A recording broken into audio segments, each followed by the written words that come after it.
বিকেলে ভোরের ফুল ঝরে যায়।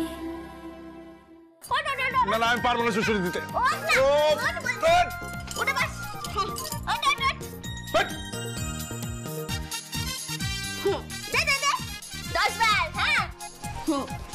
তুই আবার চুরি করেছিস? হ্যাঁ, চুরি করে খেতে কি মজা বলতো? হ্যাঁ তা তো লাগবেই। তোমার আর কি একটা ল্যাজ আছে তো। বাদর কথা করে কি বললি? দেখলে আমাকে বাদর বলো। এই তুই নিজে কি? হ্যাঁ তুই নিজে কি? তুই তো নিজে একটা কুম্ভকর্ণের মতো দেখতে। দেখেছেন দেখেছেন কি আজে বাজে কথা বলছে আমাকে। আই ময়না শোনে দিকে, তোকে কি বলেছি আমি? হ্যাঁ সম্মান দিয়ে কথা বলবি বলেছি না? জানিস ও এখনো জল খাবার খায়নি। এই তুই জল খাবার খাচ্ছিস কেন? তুমি খেতে দাওনি কেন মা? আরে বাবা কি সব খাবারের নাম বলছে আমি বুঝতে পারছি না। হ্যাঁ আই বলে ডাক্তার কি খেতে চাইছিস? হ্যাঁ স্যান্ডউইচ এক পোচ আর একটা কফি। হুইচ মানে কি?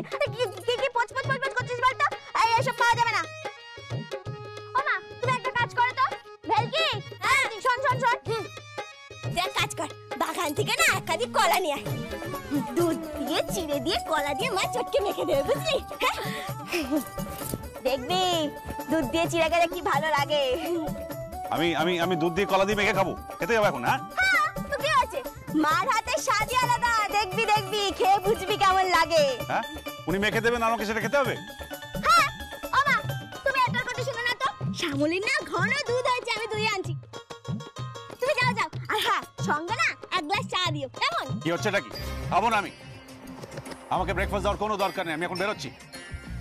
কয়েকটা পেশেন্ট দেখতে যাচ্ছি, ওই ক্যাম্পে এসেছিলাম সেই পেশেন্টগুলোকে দেখতে যাচ্ছি। এসো চলো ব্রেকফাস্ট করবে। চলো। না আমি ব্রেকফাস্ট করে এসেছি, বরং তোরা খা, আমি সার্ভ করে দিচ্ছি।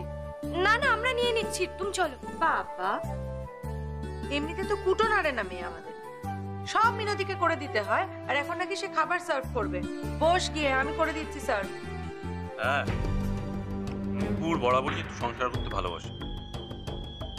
হ্যাঁ অতি বড় সুন্দরী জোটে না বর, অতি বড় ঘর নিয়ে জোটে না ঘর। ঋদ্ধি সরি নুপুরদীপ, আসলে আমি ঠিক তোমাকে টিস করতে চাইনি, এক্সট্রিমলি সরি। কিন্তু করে তো ফেলেছো ঋদ্ধি, আমি বুঝতে পারছি না। আজকাল দেখছি কেউ কারোর সঙ্গে একটু ভালো করে কথা বলতে পারছে না, সবাই সবাইকে আঘাত করে কথা বলছে। কেন ভালো করে একটু কথা বলা যায় না? প্লিজ নুপুরদীপ তুমি রাগ করো না। আমি রাগ করিনি পুপু।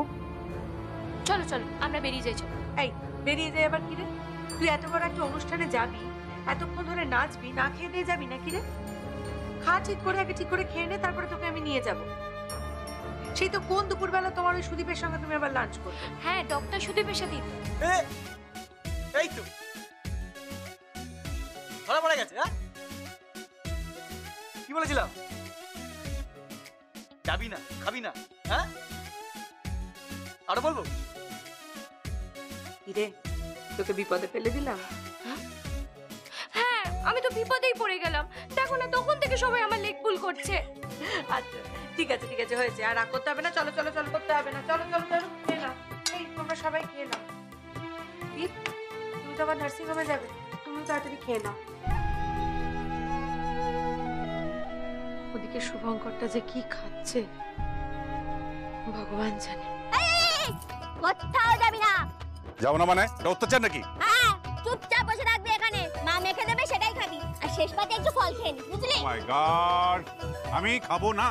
খাবি? আমি খাবো না বললাম তো। চুপ করে এখানে বস বলছি, এখানে বসে থাক, আমি খাবার দেবো সেটাই খাবি। আয় ভাই কি? হ্যাঁ এদিকে আয়। শোন না বলছি কি, চট করে একটা বালতি নিয়ে আয় দেখি। কেন? আরে শ্যামলীর দুধ তো হবো। আয় বাজে ডাক্তার, এই তুই আমার সাথে দুধ দুধে যাবি? আমি না তোকে ভালো করে দুধ দোয়ানো শিখিয়ে দেবো। এই স্টুপিড, আমি যা শিখেছি যথেষ্ট শিখেছি, আমাকে দুধ দেওয়ানো শেখাতে হবে না। রাগ করছিস কেন? দুধটা কেমন খ্যাট থেকে বুড়ো একটা। দেখ মা। হ্যাঁ আরে বালতিটা দাও দেখি, তোমার জামাইয়ের জন্য তো দুধ আনতে যাবো, গরম টরম করে আবার চিড়ে কলা দিয়ে মেখে দিতে হবে তো নাকি? চল চল।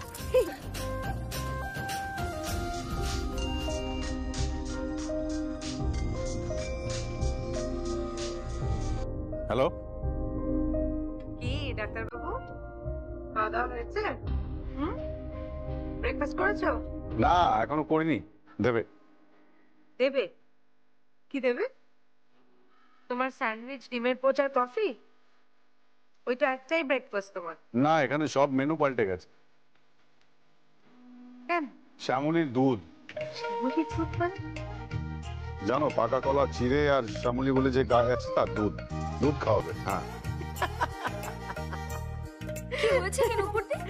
ও বাবা, তোমার বড় ভাই কি ব্রেকফাস্ট করতে জানো? দুধ, চিড়ে আর কলা। ভাবো একবার। হ্যাঁ বলো বলো। জানো ময়না আমাকে বলছিল দুধ দুইতে শেখাবে। কি? ময়না তোমাকে গরুর দুধ দোয়ানো শেখাবে?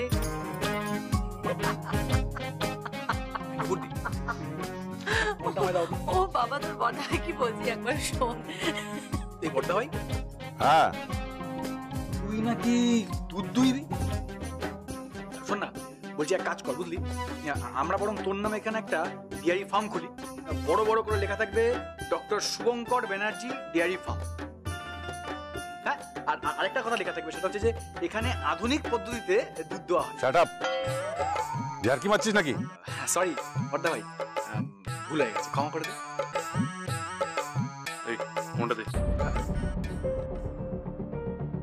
হ্যাঁ বর্দা ভাই, কে? বলছি তুই কবে ফিরছিস রে? আমি যত তাড়াতাড়ি পারি চলে আসবো। কেন, কোনো সমস্যা কি হয়েছে? অসম্ভব, আমি পাগল হয়ে যাচ্ছি এখানে। হ্যাঁ তুই একটু তাড়াতাড়ি ফেরার চেষ্টা কর, কারণ ওই বাইরে থেকে কতগুলো পেশেন্ট এসেছে, মানে ওরা তোর কাছে আসতে চাইছে, আই মিন তোর অ্যাপয়েন্টমেন্ট চাইছে। হ্যাঁ, তোকে ফিরে এসে অনেকগুলো ওটিও করতে হবে, তার মধ্যে কতগুলো কেস খুব ক্রিটিক্যাল। হ্যাঁ, ওরা আমার মেল করেছিল, আমি সেগুলো দেখে রিপ্লাই করেছি। ওকে, আমি আসছি। ওকে। মা, ও মা, এই দেখো শ্যামলির দুধ দুই এনেছি। এবারে ডাক্তার, এই দেখ কত দুধ আছে। ও মা, তুমি এই দুধটা গরম করে চিড়ে কলা দিয়ে মেখে দাও দেখি। থাক, আপনাকে আর মাখতে হবে না। কেন? আপনাকে মাখতে হবে না, আপনি আমাকে দিন, আমি মেখে নেব। জামাইয়ের বুঝি ঘেন্না হচ্ছে? না, ঠিক তা নয়। মায়ের হাতকে ঘেন্না করতে নেই। মায়েরা সবসময় পবিত্র, পরিষ্কার। তোমার মা তোমাকে কখনো খাবার মেখে খাওয়াননি? ওর তো মা নেই।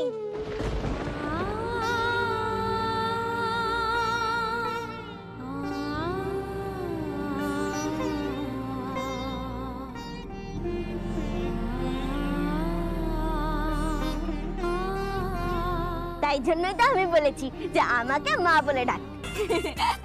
চুপ কর, একটু যদি বুদ্ধি শুদ্ধি তোর হয়, যা তা একেবারে। ময়না, ময়না, হ্যাঁ, এই কি হয়েছে রে? কাল তো তোর বাড়ির দাওয়ায় মহড়া আছে। মহড়া? কিসের মহড়া? যাত্রার মহড়া, সাবিত্রী সত্যবান। এখানে আবার যাত্রার মোহরা হবে?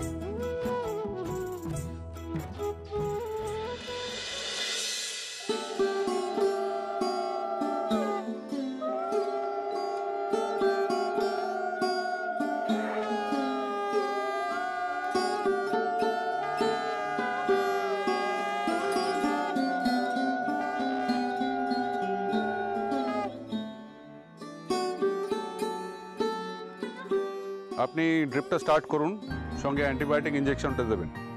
হ্যাঁ, আর 1 ঘন্টা ওয়াচ করবেন, তারপর আমাকে জানাবেন ফোন করে। রাইট। ডক্টর চ্যাটার্জি, 28 নম্বর ওয়ার্ডের যে পেশেন্ট আছে তার গতকাল ওপেন হার্ট সার্জারি হয়েছিল। হ্যাঁ, ওনার পিঠে একটা পেইন হচ্ছে। আপনি একবার দেখে কি প্রবলেম হচ্ছে আমাকে জানান। হ্যাঁ হ্যাঁ হ্যাঁ, আমাকে ডক্টর প্রদীপ তো ফোন করেছিল। Right right, thank you doctor. আমি আছি আমার শ্বশুর বাড়িতে। হ্যাঁ হ্যাঁ, ওই সন্ধে উলু হচ্ছে, আগ বাড়ছে। হ্যাঁ হ্যাঁ হ্যাঁ, হ্যাঁ, মেয়েরা সবাই আছে। রাইট। ওকে ওকে ডক্টর,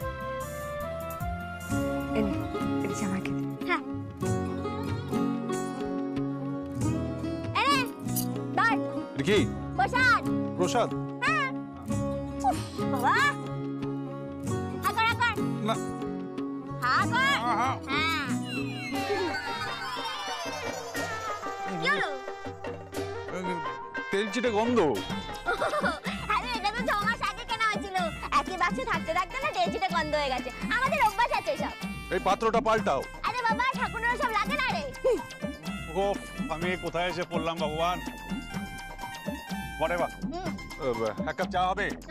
হ্যাঁ, আমি এক্ষুনি দিচ্ছি, তুমি একটু বসো বাবা, এক্ষুনি দিচ্ছি। আমার একটা স্বপ্ন ছিল, আমার স্বপ্ন ছিল একটা, আমি কলকাতার একটা নামি 5 তারা হোটেলে খাবো, স্যুট পরবো, বুট পরবো, পায়ে জুতো মুজো পরবো, একটা পেলাই বড় গাড়ি চড়বো, আর গাড়িটা খুব ঠান্ডা হবে। আমি না একদিনের জন্য সম্রাট কি বলছে এইসব? আরে দাদুর এখন মোটাতে জমা হয়েছে, আফিন কে নিয়েছে এখন ভুলবার বকবে। আফিন খান? হ্যাঁ খাই তো। শোন বাড়ি ডাক্তার, তুই কিন্তু এখন খবরদার কিচ্ছু বলবি না। দাদু এখন আকবর হয়ে যাবে, তারপর রাষ্ট্রপতি হয়ে যাবে, তারপর একেবারে চাঁদে চলে যাবে। চাঁদে গিয়ে চরকা বুড়ির সাথে চরকা কেটে সুতো বানিয়ে জামা কাপড় তৈরি করবে। হুকুম করবো, বাবু মাংস লাও, রাবড়ি লাও। সে কি? হ্যাঁ রে, এইরকম রাত অব্দি চলবে, তারপরে দুধকে ঘুমিয়ে পড়বে। রসগোল্লা লাও, গরিবদের খুব খাবো, গরিবদের খাবো খাবো খাবো। আমার দাদু আফিনের নেশা করে? ওফ, আমি পাগল হয়ে যাব। বাবা তোমার চা। বলছি যে এখানে তোমার কোনো অসুবিধা হচ্ছে না তো? অসুবিধে না, ও যেখানে থাকবে সেখানেই আমার অসুবিধে, তাই এখানে ওখানে বলবেন না। শহরে গেলেও অসুবিধে, গ্রামে এলেও অসুবিধে। শহরে গিয়ে আমার বাড়ির লোককে অতিষ্ঠ করছে, আর এখানে গ্রামে আপনাদের সবাইকে অতিষ্ঠ করছে। দুঃখ নেই যে আমি বিয়েটা করলাম, কে জানে। এভাবে বলো না বাবা, দেখো ওকে পায়ে ঠেলো না, ও তো তোমার বউ। হ্যাঁ, বউ তো বটেই, সে তো হারে হারে টের পাচ্ছে। স্ত্রী রত্ন যে কেমন আমি কখনো কল্পনাও করিনি, যে বিয়ের পরে জীবনটা এরকম হতে পারে। এই বাড়ি ডাক্তার, তুই আমাকে বিদ্রুপ করছিস নাকি? একেবারেই না। তাহলে এই যে কি সব বলছিস, স্ত্রী রত্ন ফত্ন? ওই তোকে একটা কথা বলে দিচ্ছি, আমি কিন্তু স্ত্রী হই, আমাকে অসম্মান করবি না বলে দিলাম। আমি তোমাকে সম্মান করব আর তুমি আমাকে সম্মান করবে না? বুকের ওপরে পা রেখে তুমি ঘুমাচ্ছ, আমি যত বলছি তুমি বুকের ওপর থেকে পাটা নামাও, তুমি আমাকে বলছো যে শিবের বুকের ওপরে নাকি কালীর পা ছিল। আমি শিব আর তুমি কালী? ঠিক ঠিক। ননসেন্স।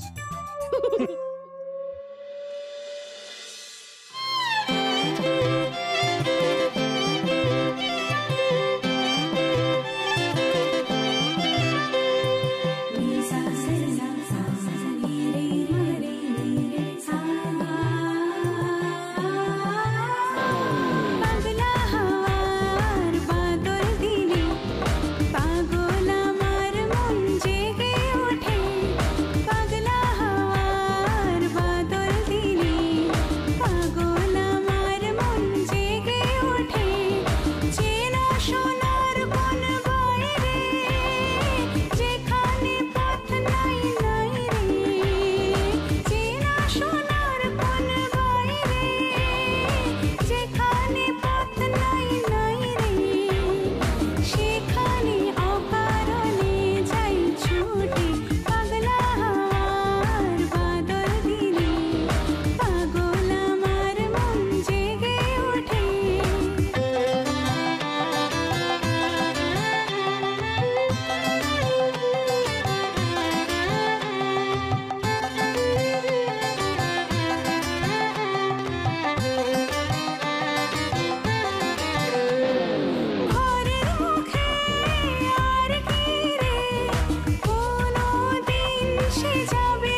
কথা বলবো?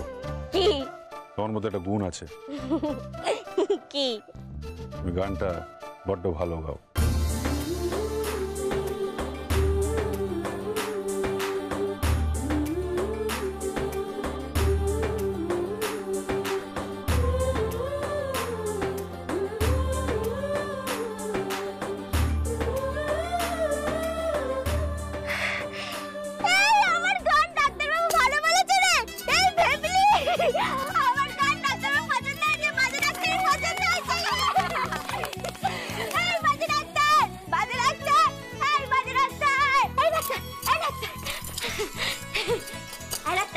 কি চাই বলো? বলছি কি, আবার একবার কানামাছি খেলবি রে? কি খেলবো? কানামাছি। কেন? সকালবেলা তুই যেভাবে আমাকে চোখ বন্ধ করে জড়িয়ে ধরেছিলি না, আমিও তোকে একবার চোখ বন্ধ করে জড়িয়ে ধরবো। আর ছাড়বো না, বুঝলি? আমার মা আমাকে বলেছে যে ভালোবাসতে হয়। ভালো দিদিও আমাকে বলেছে যে ভালোবাসতে হয়। আমি একটা জিনিস বুঝতে পারছি না যে ভালোবাসাটা কি করে হয়। এই বাজে রাখ, বল না ভালোবাসাটা কি করে হয়? দেখ, আমি কিন্তু এখন যথেষ্ট বড় হয়ে গেছি। একটা জিনিস কিন্তু আমি আন্দাজ করতে পারছি, যে বরকে ভালোবাসলে শরীর ভেতর না একটা কেমন কেমন হয়। কি কেমন কেমন হয়? ওই যে তুই যখন আমাকে চোখ বন্ধ করে জড়িয়ে ধরলি না, আমাকে জড়িয়ে ধরলি, তখন আমার মনে হচ্ছিল তুই যেন আমাকে কখনো না ছাড়িস, সারাক্ষণ যেন এরকম ভাবে জড়িয়ে ধরে থাকিস। এই বাজে ডাক্তার, বাজে ডাক্তার, বল না এরকম কেন হচ্ছিল? বল না, বল না। হ্যাঁ, কারণ কারণ তোমার মাথায় একটা পোকা আছে।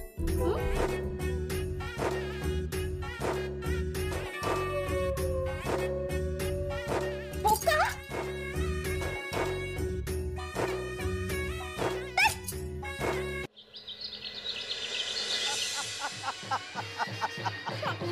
স্বামী আমি ছাড়িব না, আমি কিছুতেই ছাড়িব না।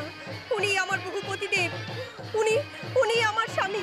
যতই মৃত্যু আসুক, যতই আসুক কারান্তক যোগ, আমি তারে কিছুতেই ছাড়িব না, কিছুতেই না। মৃত্যুর পাশ আমি ছিন্ন করিব, মৃত্যুর পাশ আমি ছিন্ন করিবই। হে স্বামী, হে প্রভু। আসি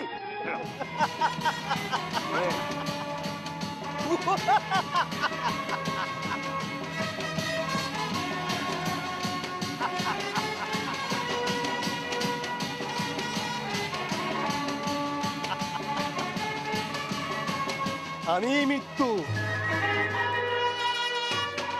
আমি কালান্তক জন। আমার পাশে মানুষ অসহায়, আমার পাশে মানুষ অসহায়। হে সাবিত্রী, এই পক্ষকালে সত্যবান আমার পাশবিদ্য, সে মৃত্যু মুখে পতিত। না না প্রভু না, তবু আমি তার ছাড়িব না, তবু আমি তারে ছাড়িব না। আমার স্বামী যে আমার শাখা, আমার স্বামী যে আমার স্মৃতির সিঁদুর প্রভু, আমার স্বামী যে এই সকালের সূর্য, আমার স্বামী যে শিশির বিন্দু, আমার স্বামী যে মরুভূমির মরুদ্যান প্রভু, আমার স্বামীকে আমি কিছুতেই ছাড়িতে পারিব না, কিছুতেই না, কিছুতেই না, কিছুতেই না।